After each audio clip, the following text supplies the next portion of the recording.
Welcome everyone. I'm going to show you how to create sparkline charts and how to construct absolute cell references. Let's begin by going to a spreadsheet I have already set up. Now, I have a store that has certain expenses each month. There's light, maintenance, tax, heat, gas, phone, transportation. And here are the individual amounts.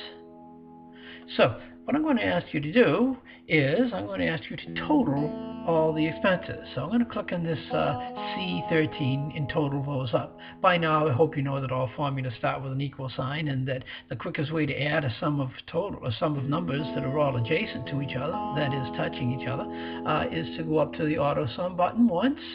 Click on that and it displays the formula and asks you if that's what you want to add up, and yes it is. I do want to add up what's in C6 through C12.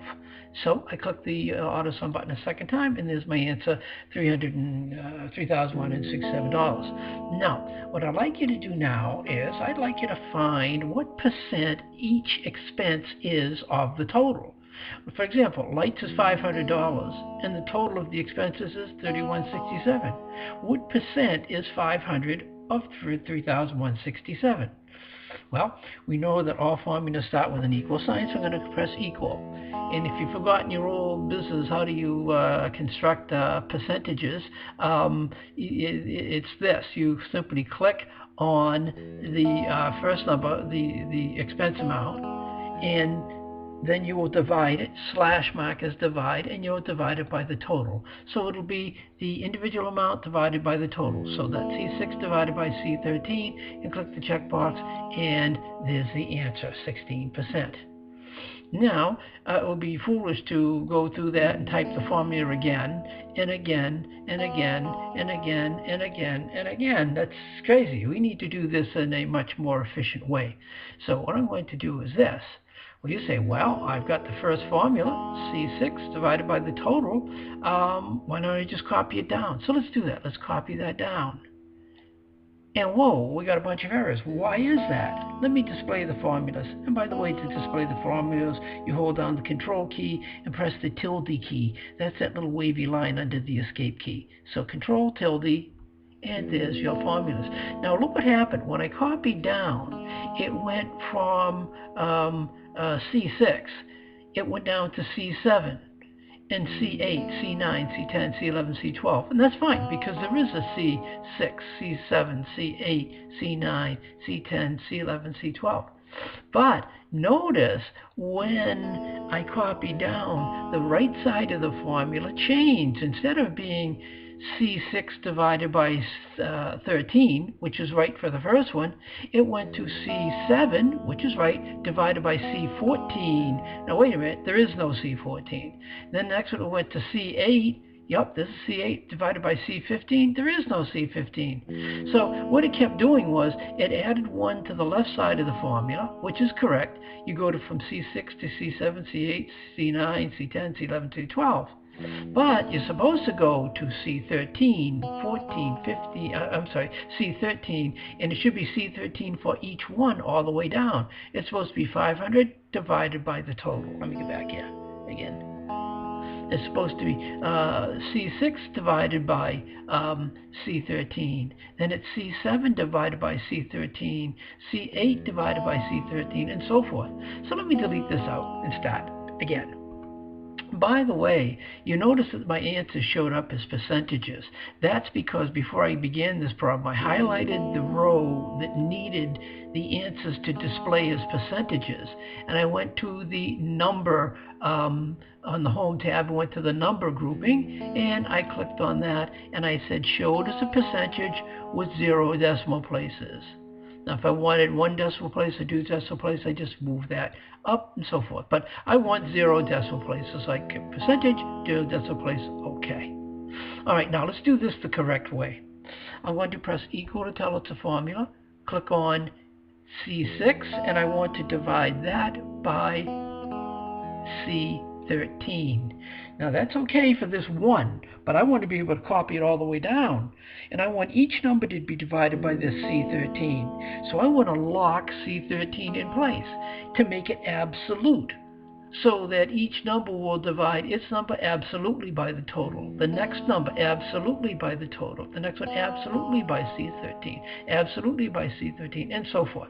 Now to do that, with C13 still highlighted, I'm going to press the F4 key. Now you have to be careful. On my computer, I have to hold the function key down and then press F4. And yours, you might be able to just press F4. But in any case, notice it locked it in place by putting a $sign before the C and after the C. That means it's locked in place. Now when I click it, I know I'm going to get the right answer, but look what happens when I copy it down. I get the right answers all the way down. And here's why. Control tilde. I'll do that again. And you'll see it divided C6 by C13. Then it divided C7 by C13, then C8 by C13, C9 by C13, and so forth. So C13 got locked in place. So each number got divided by the total, which was the correct way to do it. And again, to show you how quick and easy that is, let's do it again. The percent of expense for the first item, you press equal, and it is C6 divided by C13. C13 is the one we want to lock in place, so with C13 still highlighted, we hold the control, we hit the F4 key, F4. And notice put dollars and signs, it's in front and back, and that's correct, so we click, there we go, the right answer, and now we copy it down. That's all there is to it. Okay, now when you do modern music assignment, you're going to be asked to put in spark lines. What they are is they're little charts at the end of each of these columns. Instead of having one big chart, we can compare figures very readily by just looking at one particular spot. Now I'll show you what I mean. I think June, okay, July, we want to take July, August, September, October, and November. We want to take each of those rows, and do a chart to see what our revenue was for each of those rows. And notice the first one is very low, the next one is very high, then it went down, then it went way down, then it went way up again, then it went down. We want to see that as a little chart. And it's quite easy to do. All we do is click where you want your chart to go. And in that problem, you'll type one of the headings you'll type is the chart heading. Okay, now, in cell, in this case I13, I want my chart to be there. So what I do is I go up to the insert button, just like you insert a chart normally. I'm going to go to insert, and instead of choosing column chart, I'm going to choose line chart over here under spark lines. So I click line chart. And this box comes up and it says, what is the range of the data you want to chart? And I want to chart, click on B13 all the way across to December. Very important, do not include the total in the chart. We want to chart only the monthly data. That's important. You get very incorrect data if you use the total in that chart. Don't do that. I'll have to mark that wrong. And that's an important error. Okay, so now you said what the data you want to chart is, and down below it says where do you want the data to go into, and you want it to go into the cell right here, I13. It already appears there for you. So I just click the OK button, and there's your chart. Notice how from July to August there was a steep increase, and then in September down to October it went way, way down, then back up again, and so forth. So that's your sparkline chart for the first row.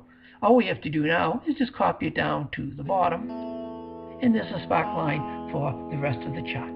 So that's all there is to it. I'm going to do that again only because I want to show you how to delete out the data. Now, if you decided this wasn't right, you didn't want to do that, you could click and highlight it. Normally you press delete and it goes away. I'm going to press the delete key and nope, it doesn't go away. What you have to do is you have to highlight the data, then, we got to highlight the data, and then click on the button that says clear. Clear the group. And now it's gone. Okay, a quick review. How do you do spark lines? You click where you want your first spark line to go. Then you go up to insert, and instead of inserting a column, we're going to insert a line chart. So click on line. Now, it automatically gives you the location where you're going to put it. See, down here it says I-13. That's already given you there. Now it wants the data range up above. So all I have to do is click and drag across.